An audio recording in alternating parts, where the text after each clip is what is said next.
और election prime time की शुरुआत बड़ी खबर के साथ हम करेंगे। कर्नाटक से उठा हिजाब विवाद उत्तर प्रदेश तक जा पहुंचा है और अब ये मुद्दा अंतर्राष्ट्रीय स्तर पर पहुंच रहा है। हिजाब विवाद की यूपी के चुनावों में पैठ की बात हम करेंगे, लेकिन उससे पहले इसी मुद्दे पर आई बहुत बड़ी प्रतिक्रिया पर गौर कर लेते हैं।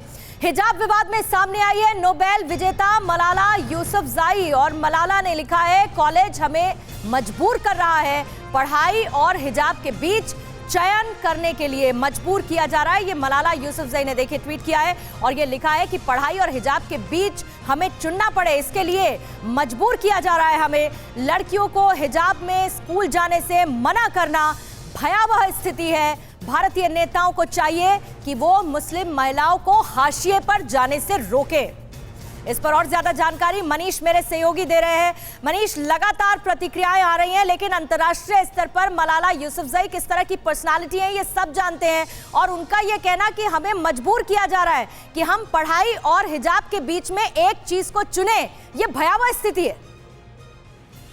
जी हाँ, बिल्कुल। देखिए, वैसे प्रतिक्रिया तो राष्ट्रीय स्तर पर अलग अलग आ ही रही थी, लेकिन मलाला की इस प्रतिक्रिया को इस मायने में देखना होगा कि जब मलाला के सामने ये विकल्प था कि वो पढ़ाई चुने या धर्म चुने, तब उन्होंने गोली खाना मंजूर किया, लेकिन उन्होंने धर्म की जगह पढ़ाई को चुना था।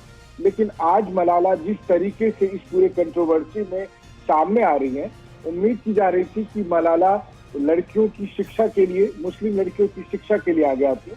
वो कहती कि जो कुछ विवाद हो रहा है, उस पूरे विवाद के जो मायने हैं उसको अलग संदर्भ में देखा जाना चाहिए, लेकिन किसी भी हिसाब से स्कूल में पढ़ने वाली लड़कियों की पढ़ाई में बाधा नहीं आनी चाहिए। लेकिन एक तरह से मनीष, जो सुझाव एक तरह से देती हुई मलाला यूसुफजई, और वो भी किसको, भारतीय नेताओं को, और वो भी चुनाव से ठीक पहले, तो क्या दोनों के बीच का कोई एक कनेक्शन भी निकलकर सामने आ सकता है कि चुनावों से पहले भारतीय नेताओं को मलाला यूसुफजई का चुनाव, वो उनका सुझाव?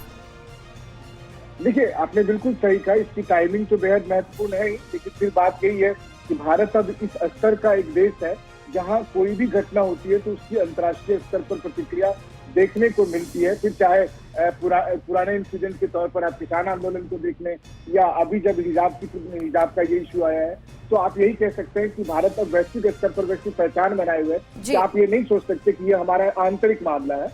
अक्सर ऐसी चीजों में बहुत सारे इंटरनेशनल छवि के जो लोग हैं वो प्रतिक्रिया देते हैं। हाँ, ये जरूर बात है जब वो ये कहते हैं कि भारतीय नेताओं को मुस्लिम महिलाओं को मार्जिनलाइज करने से बचना चाहिए, तो शायद लोग ये सवाल करते मलाला से कि आप उस समय कहाँ थे जब यहाँ तीन तलाक की प्रथा चल रही थी, और फिर भारतीय नेताओं ने ही, भारत की अदालतों ने ही उस कुप्रथा को हटाया था। जी, बहुत बहुत शुक्रिया मनीष आपका जानकारी देने के लिए। Refusing to let girls to go to their colleges is horrifying, ये मलाला यूसुफजई ने ट्वीट करते हुए इस स्थिति को भयावह करार दिया है।